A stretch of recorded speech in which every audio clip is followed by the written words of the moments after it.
దేశ ఆర్థిక వ్యవస్థకు సూక్ష్మ చిన్న తరహా పరిశ్రమలు వెన్నెముక లాంటివని ముఖ్యమంత్రి చంద్రబాబు నాయుడు అన్నారు. యువత కళలకు, ఆవిష్కరణలకు ఎంఎస్ఎంఈ రంగం గొప్ప వేదికగా మారాలని ఆయన ఆకాంక్షించారు. ఆంధ్రప్రదేశ్ నుంచి 100 యూనికార్న్ సంస్థలు వెలుగులోకి రావాలని ప్రభుత్వం లక్ష్యంగా పెట్టుకుందని ఆయన చెప్పారు.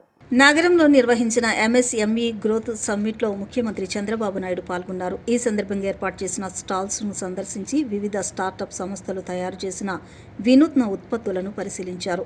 అనంతరం 38 పారిశ్రామిక పార్కులకు శంకుస్థాపన చేశారు.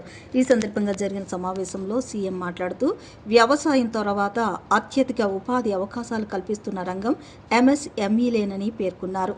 మహిళలు తయారు చేస్తున్న ఉత్పత్తులను ప్రపంచ స్థాయికి తీసుకువెళ్లడంలో ఎంఎస్ఎంఈల పాత్ర కీలకమని అన్నారు. కొత్త ఆలోచనలు, వినూత్న ఆవిష్కరణలకు ఈ రంగం వేదిక కావాలని సూచించారు. ఈ సమ్మిట్ ద్వారా అనేక పెట్టుబడి ఒప్పందాలకు శ్రీకారం చుట్టామని తెలిపారు. రాష్ట్రంలో 1 కోటి ఎంఎస్ఎంఈ యూనిట్లు స్థాపించాలనే లక్ష్యంతో ప్రభుత్వం ముందుకు సాగుతోందని అన్నారు. ఎస్సీ, ఎస్టీ, బీసీ వర్గాల పారిశ్రామికవేత్తలకు ప్రత్యేక రాయితీలు అందిస్తున్నామని చెప్పారు. రాష్ట్ర వ్యాప్తంగా 175 ఎంఎస్ఎంఈ పార్కులు ఏర్పాటు చేస్తున్నామని, ప్రతి నియోజకవర్గానికి 1 ఎంఎస్ఎంఈ పార్కు వచ్చేలా ప్రణాళికలు రూపొందించామని వెల్లడించారు. ప్రస్తుతం రాష్ట్రంలో 550 ఇండస్ట్రియల్ పార్కులు ఉన్నాయని తెలిపారు. ఈ పార్కులు యువతకు ఉపాధి కల్పించడమే కాకుండా సరికొత్త ఆలోచనలకు కేంద్రంగా మారాలని సీఎం చంద్రబాబు నాయుడు ఆకాంక్షించారు. అధికారిక కార్యక్రమాలకు, వేడుకలకు, సమావేశాలకు, జాతీయ అంతర్జాతీయ సదస్సులకు ఆధునిక సౌకర్యంతో నిర్మించిన అంబేద్కర్ కన్వెన్షన్ సెంటర్ చాలా బాగా ఉపయోగపడుతుంది. కన్వెన్షన్ సెంటర్ 4.43 ఎకరాల్లో 1,45,000 చదరపు అడుగుల విస్తీర్ణం నిర్మించాం. 1,500 మంది ఒకేసారి హాజరై కార్యక్రమాలు నిర్వహించుకునేందుకు అవసరమైన సౌలభ్యం ఈ కన్వెన్షన్ సెంటర్లో ఉపయోగపడుతుంది. ఇప్పుడే నేను మొత్తం తిరిగాను, చాలా బాగా వచ్చింది. ఈ కన్వెన్షన్ హాల్ని ఈ విధంగా తీర్చిదిద్దిన ప్రతి ఒక్కరిని మనస్ఫూర్తిగా అభినందిస్తున్నా. Congratulations, excellent work. ఇంతవరకు మనకి ఇలాంటి కన్వెన్షన్ సెంటర్ విజయవాడలో లేదు, అమరావతిలో కూడా లేదు. అలాంటి కన్వెన్షన్ సెంటర్ వచ్చింది. ఇప్పుడు రావాల్సింది మీ ఆలోచన విధానంలో మార్పు రావాలి, ఇన్నోవేషన్స్ రావాల్సిన అవసరం ఉంది. భారత ఆర్థిక వ్యవస్థకు వెన్నెముక ఎంఎస్ఎంఈ రంగం. భారీ పరిశ్రమల దేశానికి ప్రతిష్ట తీసుకొస్తే సూక్ష్మ, చిన్న, మధ్య తరహా పరిశ్రమలు లక్షల కుటుంబాలకు జీవనోపాధి ఇస్తాయి. చిన్న ప్రయత్నంతో మొదలయ్యే ఆలోచనను పెద్ద పరిశ్రమగా మార్చే శక్తి ఎంఎస్ఎంఈలకే ఉంది. ఎంఎస్ఎంఈ అంటే కేవలం వ్యాపారం కాదు, ఇది యువత కళలకు వేదిక, మహిళల ఆత్మవిశ్వాసానికి ప్రతీక, గ్రామీణ ఆర్థిక వ్యవస్థకు ఊపిరి, స్థానిక ప్రతిభను ప్రపంచ మార్కెట్కు తీసుకెళ్లే శక్తి. దేశంలో వ్యవసాయం తర్వాత ఎక్కువ ఉద్యోగాలు కల్పిస్తున్న రంగం, ఏకైక రంగం ఎంఎస్ఎంఈ. మచిలీపట్నంలో ఎంఎస్ఎంఈ పార్కు ఏర్పాటు ద్వారా కొత్త పారిశ్రామిక శకానికి నాంది పలుకుతున్నామని రాష్ట్ర గనుల, భూగర్భ వనరులు, ఎక్సైజ్ శాఖ మంత్రి కొల్లు రవీంద్ర పేర్కొన్నారు.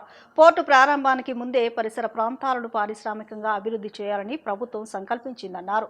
రాష్ట్ర వ్యాప్తంగా 38 ఎంఎస్ఎంఈ పార్కులకు శంకుస్థాపనలు జరుగుతున్నాయని, యువతకు ఉపాధి అవకాశాలు కల్పించడమే ప్రభుత్వ లక్ష్యమని మంత్రి రవీంద్ర స్పష్టం చేశారు. నియోజకవర్గానికి ఒకటి చొప్పున ఎంఎస్ఎంఈ పార్కుల ఏర్పాటు కార్యక్రమంలో భాగంగా మచిలీపట్నం పోర్టుకు సమీపంలో కరగ్రహారంలో మంత్రి జిల్లా కలెక్టర్ డీకే బాలాజీతో కలిసి శంకుస్థాపన కార్యక్రమంలో పాల్గొన్నారు. ఈ సందర్భంగా మంత్రి మాట్లాడుతూ మచిలీపట్నం పోర్టుకు సమీపంలో సుమారు 20 నుంచి 21 ఎకరాల్లో ఎంఎస్ఎంఈ పార్కుని ఏర్పాటు చేస్తున్నట్లు తెలిపారు.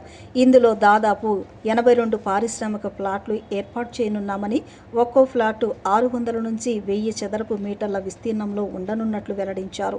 పార్కులో అవసరమైన అన్ని మౌలిక వసతులను ఎంఎస్ఎంఈ శాఖల ద్వారా అభివృద్ధి చేయనున్నట్లు చెప్పారు. పోర్టు ఆధారిత సూక్ష్మ చిన్న తరహా పరిశ్రమలకు ఈ పార్కు కేంద్రంగా మారుతుందని మంత్రి తెలిపారు. పారిశ్రామికవేత్తలకు బ్యాంకుల ద్వారా రుణాలు సదుపాయం, ప్రభుత్వ రాయితీలు అందించేలా చర్యలు తీసుకుంటున్నామని పేర్కొన్నారు.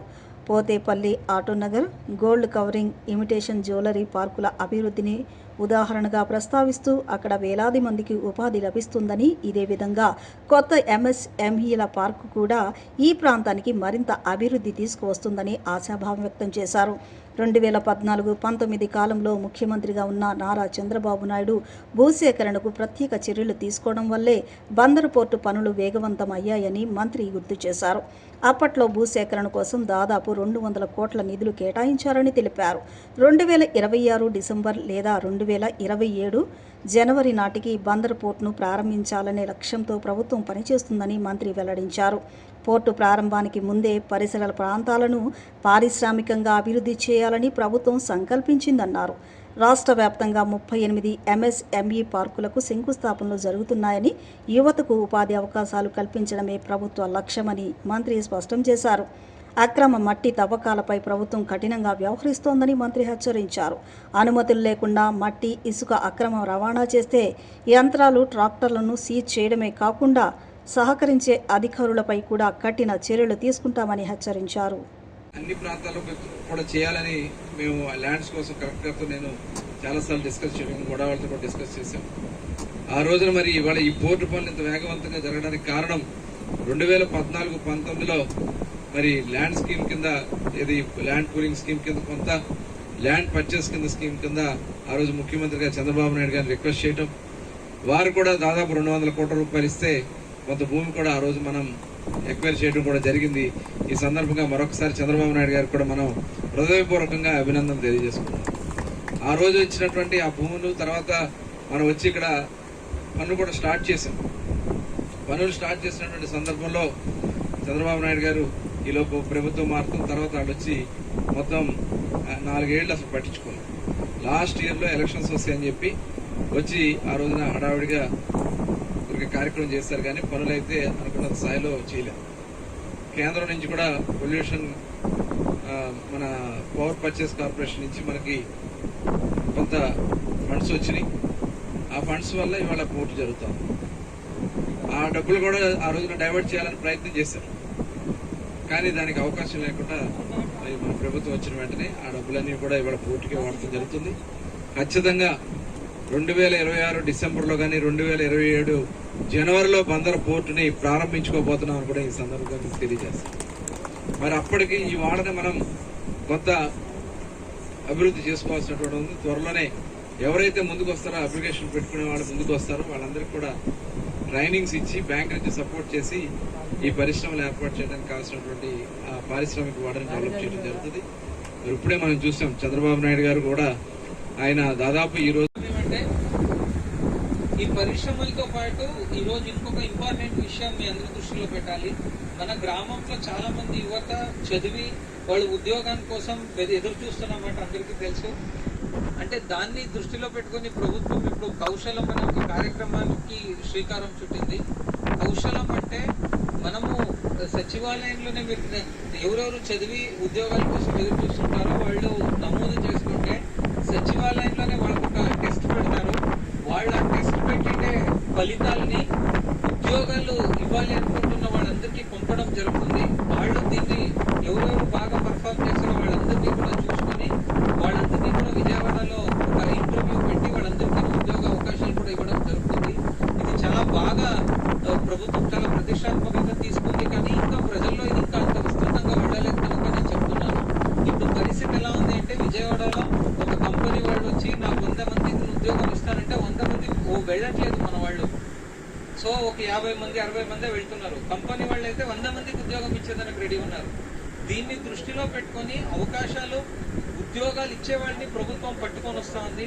ఉద్యోగాలు తీసుకునే దానికి మన గ్రామంలో ఉన్న యువత ముందుకు రావాల్సిన అవసరం ఉంది. దయచేసి డిజిటల్ అసిస్టెంట్కి దీని గురించి సంపూర్ణ అవగాహన ఉంది. మీ సచివాలయంలో ఉన్న డిజిటల్ అసిస్టెంట్ని సంప్రదించి కౌశలం కింద నమోదు చేసుకొని టెస్ట్ అటెండ్ అయ్యి తర్వాత ఆ ఉద్యోగం వాళ్ళు ఇంటర్వ్యూ పిలిచినప్పుడు ఇంటర్వ్యూ అటెండ్ అయితే ఉద్యోగం వచ్చే అన్ని అవకాశాలు ఉన్నాయి. దయచేసి దీన్ని గ్రామస్తులు, మీ గ్రామంలో ఎవరైనా చదువుకుని ఉద్యోగాని కోసం ఎదురు చూస్తుంటే వాళ్ళందరికీ కూడా తెలియజేయాలి అని కోరుతూ మరొకసారి ఈ ఒక కార్యక్రమాన్ని ఇంత సక్సెస్ఫుల్గా జరగడానికి, పరిశ్రమలు రావడానికి వెన్నుండి నడిపిస్తున్న మన కొల్లు రవీంద్ర సార్కి మన జిల్లా ప్రజల తరఫున కృతజ్ఞతలు తెలియజేస్తూ సెలవు. ప్రజల సమస్యల పరిష్కారంలో అధికారులు ప్రత్యేక బాధ్యతతో పనిచేయాలని విజయవాడ నగరపాలక సంస్థ కమిషనర్ ధ్యానచంద్ర ఆదేశించారు. ప్రజా ఫిర్యాదులను క్షేత్రస్థాయిలో పరిశీలించి శాశ్వత పరిష్కారం అందించాలని సూచించారు. ప్రధాన కార్యాలయంలో నిర్వహించిన ప్రజా ఫిర్యాదుల పరిష్కార వేదికలో పాల్గొన్న కమిషనర్ పురమిత్ర యాప్లో నమోదవుతున్న ఫిర్యాదులను కూడా నిరంతరం పర్యవేక్షించాలని తెలిపారు. అక్రమ నిర్మాణాలు, రోడ్ల ఆక్రమణలు, రెవెన్యూ, ఇంజనీరింగ్, ప్రజారోగ్య శాఖలకు సంబంధించిన సమస్యలపై వచ్చిన ఫిర్యాదులను అధికారులు సమన్వయంతో పరిష్కరించాలని సూచించారు. ప్రజల సమస్యల పరిష్కారంలో అధికారులు ప్రత్యేక బాధ్యతతో పనిచేయాలని విజయవాడ నగరపాలక సంస్థ కమిషనర్ ధ్యానచంద్ర ఆదేశించారు. ప్రజా ఫిర్యాదులను క్షేత్రస్థాయిలో పరిశీలించి శాశ్వత పరిష్కారం అందించాలని సూచించారు. ప్రధాన కార్యాలయంలో నిర్వహించిన ప్రజా ఫిర్యాదుల పరిష్కార వేదికలో పాల్గొన్న కమిషనర్ పురమిత్ర యాప్లో నమోదవుతున్న ఫిర్యాదులను కూడా నిరంతరం పర్యవేక్షించాలని తెలిపారు. అక్రమ నిర్మాణాలు, రోడ్ల ఆక్రమణలు, రెవెన్యూ, ఇంజనీరింగ్, ప్రజారోగ్య శాఖలకు సంబంధించిన సమస్యలపై వచ్చిన ఫిర్యాదులను అధికారులు సమన్వయంతో పరిష్కరించాలని సూచించారు. ఎక్కువ మంది పిల్లలను కనాలని సీఎం చంద్రబాబు నాయుడు చేస్తున్న వ్యాఖ్యలపై సిపిఐ రాష్ట్ర కార్యదర్శి ఈశ్వరయ్య తీవ్ర విమర్శలు చేశారు. రాష్ట్రంలో ప్రజల ఆర్థిక, సామాజిక పరిస్థితులు దారుణంగా ఉన్న సమయంలో ఇలాంటి వ్యాఖ్యలు చేయడం సరైంది కాదన్నారు. పిల్లలను కనమని చెప్పే ముందు వారిని పెంచి పోషించే బాధ్యత ఎవరు తీసుకుంటారో ప్రభుత్వం చెప్పాలని డిమాండ్ చేశారు. ప్రభుత్వ ఆసుపత్రుల్లో సరైన వసతులు లేవని, పౌష్టికాహారం లేక చిన్నారులు ఇబ్బందులు పడుతున్నారని ఆందోళన వ్యక్తం చేశారు. 3, 4 బిడ్డలకు నగదు ప్రోత్సాహకాలకు బదులు భూములు ఇవ్వాలని ప్రభుత్వాన్ని కోరారు. ఒకనాడు భారతదేశ ఆర్థిక వ్యవస్థ చిన్నాభిన్నమైనటువంటి నేపథ్యంలో, ఆహార కొరత ఏర్పడుతున్నటువంటి సందర్భంలో, ప్రజలకు కావాల్సినటువంటి మౌలిక వసతులను కల్పించలేనటువంటి దశలో ఆనాడు భారత ప్రభుత్వం ఇందిరాగాంధీ గారి నాయకత్వంలో కుటుంబ నియంత్రణ అన్నటువంటిది పాటించాలని చెప్పి పిలిపివ్వడం, ఆ పిలుపులో భాగంగా దక్షిణాది రాష్ట్రాలు ఒకరు ముద్దు మించిన చిక్కులు మెండు అని చెప్పి నినాదించారు. నేను కూడా ఆ రోజు ఒక హై స్కూల్ విద్యార్థిగా ఉన్న సందర్భంలో, కుటుంబ నియంత్రణ నడిచేటువంటి సందర్భంలో నేను కూడా ఒక నినాదం రాశాను. నాకు కూడా 850 రూపాయల ప్రైజ్ వచ్చింది ఆ రోజుల్లో. విలువైన ఆహారం కాదు కావాల్సింది, బలమైన ఆహారం కావాలనేటువంటి నినాదాన్ని ఆ రోజు ఒక హై స్కూల్ స్టూడెంట్గా ఉన్న సందర్భంలో స్కూల్లో పోటీ పెడితే అలాంటి నినాదం ఇచ్చా. అంటే ఆ రోజు దాని నినాదానికి మనకు ఈ కుటుంబ నియంత్రణకు పెద్దగా తెలియదు. కాకపోతే ఏంది అని చెప్పి ఆ రోజు ఉన్నటువంటి ఉపాధ్యాయులు చెప్తే దాని కంటెంట్లో నుంచి చెప్పాల్సిన పరిస్థితి వచ్చింది. కానీ ఈరోజు వయసు పెరిగే కొద్దీ, మనకు అనుభవం పెరిగే కొద్దీ ఆ రోజు ఇచ్చినటువంటి నినాదం ఓహో ఇందుకోసం ఇచ్చామని చెప్పి తెలిసింది. అట్లే దేశమంతా కూడా అలాంటి నినాదం ఇచ్చారు. బట్ కానీ ఉత్తరాది రాష్ట్రాల వాళ్ళు ఇంప్లిమెంట్ చేయలే, దక్షిణాది రాష్ట్రాల వాళ్ళు బాగా ఇంప్లిమెంట్ చేశారు.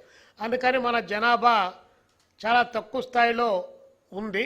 అందుకని పార్లమెంట్లో సీట్లు పెరిగేటువంటి ఆస్కారం లేదు. కాబట్టి మన పాలకులు ఎవరైనా ఉన్నా ఆ పాలక వర్గాలు అసెంబ్లీలో, పార్లమెంట్లో ఎన్ని సీట్లు పెరిగితే అంతమందికి పదవులు ఇవ్వచ్చు అని చెప్పి భావించేటువంటి పరిస్థితి దేశంలో దాపురించింది. అందుకనే కళ్ళు మూసుకొని పక్కకు కూడా చూడకుండా ఓకే కానీ మీరు పెట్టారు, బిల్లు పెట్టారు, మేము గుద్దుతున్నాం అని చెప్పి ఓట్లు అని చెప్పి దుర్గమ్మ దర్శనానికి వచ్చే భక్తులకు జనసేన పార్టీ తరపున మజ్జిగ పంపిణీ చేస్తున్నామని ఆ పార్టీ నాయకులు బాడిత శంకర్ తెలిపారు.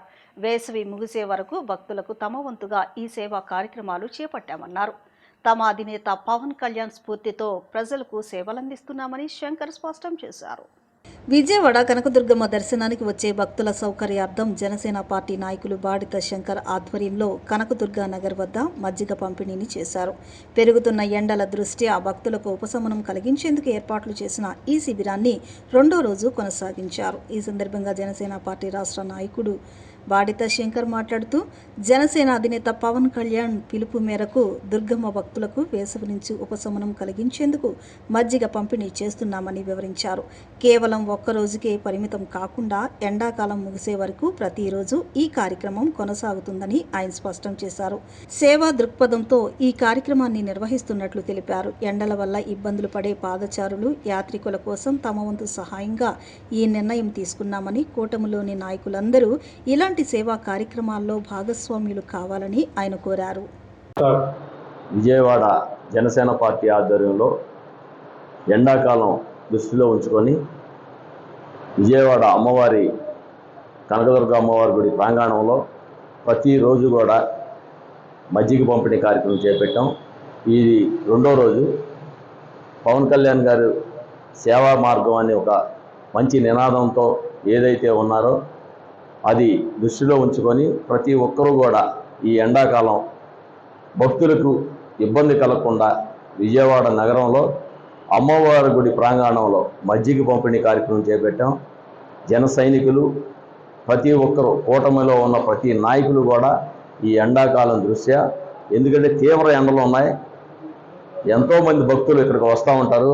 వేలాది మంది భక్తులకి మనం ఏదో ఉపశమనం కొద్దిగా మజ్జిగ ప్యాకెట్ కొనాలంటే 10 రూపాయలు పడుతుంది.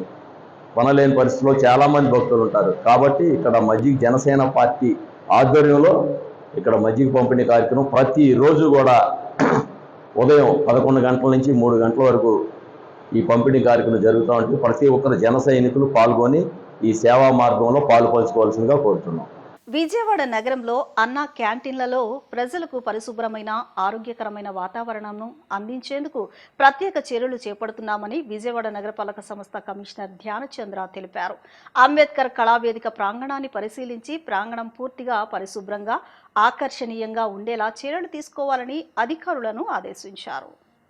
తన నగర పర్యటనలో భాగంగా Bandar road, Suryaraopeta, one town ప్రాంతాల్లో విస్తృతంగా పర్యటించి పారిశుద్ధ్య నిర్వహణ, శుభ్రత పనులు, ప్రజలకు అందుతున్న సౌకర్యాలను క్షేత్రస్థాయిలో పరిశీలించారు. ఈ సందర్భంగా వన్ టౌన్లోని గాంధీజీ మహిళా కళాశాల సమీపంలో ఉన్న అన్నా క్యాంటీన్ను కమిషనర్ ధ్యానచంద్ర పరిశీలించారు. క్యాంటీన్ పరిసర ప్రాంతాలు ఎల్లప్పుడూ పరిశుభ్రంగా ఉండేలా చర్యలు తీసుకోవాలని, ఆహారం తీసుకునే ప్రజలకు ఎటువంటి అసౌకర్యం కలగకుండా పారిశుద్ధ్య నిర్వహణను మరింత మెరుగుపరచాలని అధికారులకు సూచించారు. అలాగే క్యాంటీన్ పరిసరాల్లో చెత్త పేరుకుపోకుండా తరచూ అధికారులు పర్యవేక్షించాలని ఆదేశించారు.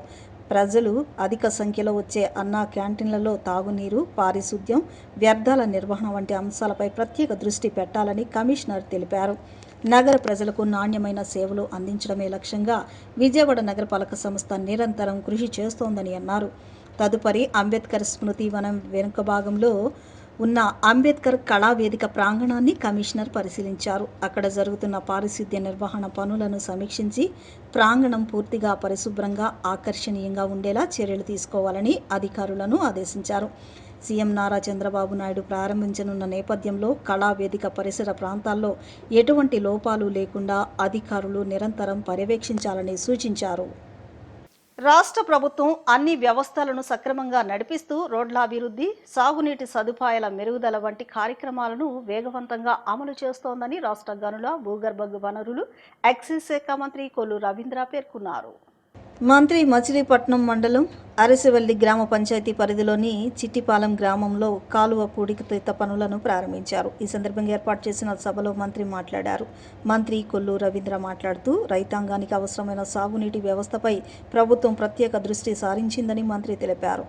మంత్రివర్గ ఆమోదంతో ఆపరేషన్ అండ్ మేనేజ్మెంట్ కింద కాలువల మరమ్మతులు, నిర్వహణ పనుల కోసం భారీగా నిధులు మంజూరు చేసినట్లు వెల్లడించారు. సాగునీటి కాలువల మరమ్మతులకు 1,75,00,000, డ్రైనేజీల మరమ్మతులకు 1,75,00,000, అరసవల్లి కాలువ పనులకు 6 లక్షలు కేటాయించినట్లు తెలిపారు. బందర్ సెక్షన్ పరిధిలో 17 పనులకు 99.36 లక్షలు, 9th ఛానల్ పరిధిలో 11 పనులకు 75 లక్షలు, మురుగునీటి కాలువలకు 32 పనులకు 1,75,00,000 మంజూరు చేసినట్లు తెలిపారు. అదేవిధంగా బందరు పరిధిలో మొత్తం 25 కోట్లలో భాగంగా ఇరిగేషన్ పనుల కోసం 5 కోట్లు మంజూరు చేసినట్లు వెల్లడించారు. జొన్నలవారి మోడీ సైఫర్కు 1 కోటి, సాధారణ మరమ్మతులకు 1,50,00,000, సముద్రపు నీరు రాకుండా డ్రైనేజీ అవుట్ఫాల్ ఫ్లూయిడ్ పనులకు 1 కోటి, లంకపల్లి డ్రైన్ తవ్వకానికి 20 లక్షలు, స్ట్రక్చర్ల మరమ్మతులకు 1,30,00,000 కేటాయించినట్లు మంత్రి వివరించారు. ఈ నిధులతో తాళ్లపాలెం డ్రైన్, శివగంగా డ్రైన్, పోతిరెడ్డిపల్లె తదితర ప్రాంతాల్లో అవసరాలను గుర్తించి అంచనాలు సిద్ధం చేసి పనులను ప్రారంభించినట్లు తెలిపారు. ఎండాకాలంలోనే కాలువల పనులను పూర్తి చేసి సాగునీటి విడుదల చేసే సమయానికి పూర్తి స్థాయిలో సిద్ధంగా ఉంచేలా ప్రభుత్వం ప్రణాళికాబద్ధంగా పనిచేస్తుందన్నారు. యూరియా అధిక వినియోగం వల్ల ఆరోగ్య సమస్యలు తలెత్తే అవకాశం ఉందని, దాన్ని వాడకాన్ని తగ్గించాలని సూచించారు. రైతులకు అవసరమైన యూరియా విత్తనాలు వ్యవసాయం, ఇరిగేషన్ శాఖల ద్వారా పూర్తి స్థాయిలో అందుబాటులో ఉంచుతామని మంత్రి హామీ ఇచ్చారు. అనంతరం మంత్రి గ్రామానికి చెందిన కొంతమంది రైతులకు ప్రభుత్వ రాయితీలతో కూడిన జీలుగా, జనుము, పిల్లి పెసర వంటి పచ్చి రొట్ట విత్తనాలను పంపిణీ చేశారు. ఈ కార్యక్రమంలో జిల్లా సహకార మార్కెటింగ్ సొసైటీ చైర్మన్ బండి రామకృష్ణ, మజిలీపట్నం వ్యవసాయ marketing committee chairman Kunche Durgaprasad, మాజీ ఎంపీపీ కాగిత వెంకటేశ్వరరావు, పార్టీ జిల్లా ప్రధాన కార్యదర్శి సత్యనారాయణ, ఇరిగేషన్ శాఖ అధికారులు, కూటమి నాయకులు శేషగిరిరావు, మధు, గోపాలరావు తదితర నాయకులు, రైతులు పాల్గొన్నారు. కూడా సచివాలయాల వారీగా ఈ కార్యక్రమాన్ని ముందుకు తీసుకెళ్లాల్సినటువంటి అవసరం ఉంది. దాదాపు ఒక 6 ఎల్లో స్పాట్స్ ని, అలాగే 6 పబ్లిక్ కమ్యూనిటీ టాయిలెట్స్ ని ఐడెంటిఫై చేసుకోవడం జరిగింది ఇక్కడ. అట్లాగే ఒక 96 గార్బేజ్ డంప్ పాయింట్స్ ని, అట్లాగే 45 బల్క్ చెత్త ఉత్పత్తి ప్రాంతాలను ఐడెంటిఫై చేసుకోవడం. ఇవాళ ఉన్నటువంటి మన సిబ్బంది దాదాపు 545 మంది శానిటేషన్ సిబ్బంది, మరి మిగతా సిబ్బంది అందరూ కూడా, అలాగే స్వచ్ఛంద సంస్థలు కూడా దీంట్లో భాగస్వామ్యం చేయాలి. ఎందుకంటే ఖచ్చితంగా ఒక 4 రోజుల క్రితం గౌరవ కలెక్టర్ గారు ఇచ్చినటువంటి పిలుపుకి ఆ రోజున నేను కూడా ఆ ప్రోగ్రామ్కి వెళ్ళడం జరిగింది. చూస్తే వాళ్ళు ఏదైతే ఇవాళ మనం స్పాట్స్ ఐడెంటిఫై చేయాలనుకున్నామో అక్కడ ఒక రోడ్లో ఉన్నటువంటి ఆ స్పాట్స్ని ఐడెంటిఫై చేసి క్లీన్ చేసి, ఆ రోజు నిబంధనల ప్రకారం మోటార్లు ఆపేసి అందరికీ ఇబ్బంది వస్తుంది. అలా కాకుండా ఈ రోజు చేసినటువంటి కార్యక్రమం వల్ల అందరికీ నీళ్లు వెళ్తున్నాయి. దాన్ని కూడా తప్పుదారి పట్టించిన ప్రయత్నం చేస్తున్నప్పటికీ ఇది ఒక రాజకీయ దురుద్దేశంతో చేసే విధంగా కనపడుతూ ఉంది. ఎట్టి పరిస్థితుల్లో కూడా మేము కూడా ఆలోచన చేస్తున్నాం. ఆ రోజున 6 రిజర్వాయర్లు ఉంటే ఆ రోజు 14, 19లో మరొక 7 చెప్పి దగ్గర 15 రిజర్వాయర్లు నిర్మాణం చేసినటువంటి ఘనత ఆ రోజు మున్సిపల్ పాలక వర్గాన్ని బాబా గారి నాయకత్వం ఆ కార్యక్రమాన్ని ఏర్పాటు చేశాం. అలాగే ప్రతి ఇంటికి కూడా అడిగిన వాళ్ళందరూ కూడా 200 రూపాయలకే వాటర్ కనెక్షన్స్ ఇచ్చాం. ఇవాళ మళ్ళీ ఇంటింటికి 24 గంటల కరెంట్ వాటర్ ఇవ్వడానికి కూడా ప్రపోజల్ ఉంది. దానికి మీటర్ పెడతారు, కానీ దానివల్ల ఇబ్బంది ఉందని చెప్పి దాన్ని పక్కన పెట్టడం జరిగింది. ఇవాళ ఏదైతే శివారు ప్రాంతాలకు నీళ్లు వెళ్ళడం కోసం రోజు పవర్ ఆపి వాటర్ సప్లై చేయడం జరుగుతుంది. దానికి అందరూ కూడా సహకరించాలని ఈ సందర్భంగా కోరుకుంటూ, ఏదైతే ఆపరేషన్ క్లీన్ స్వీప్ కార్యక్రమాన్ని ఈ 4 రోజుల పాటు తూచా తప్పకుండా నేను ఊర్లో ఉన్న ప్రతి రోజు కూడా నేను కూడా వచ్చి ఈ కార్యక్రమంలో భాగస్వాములు అవుతా, మీరు కూడా ఆ కార్యక్రమంలో భాగస్వాములు కావాలని చెప్పి మరొకసారి మీ అందరూ కూడా కోరుకుంటూ, అలాగే మున్సిపల్ కమిషనర్ గారు కానీ, అలాగే మన జిల్లా కలెక్టర్ గారు అయితే ఇప్పుడు చిన్న విరామం తీసుకుందాం.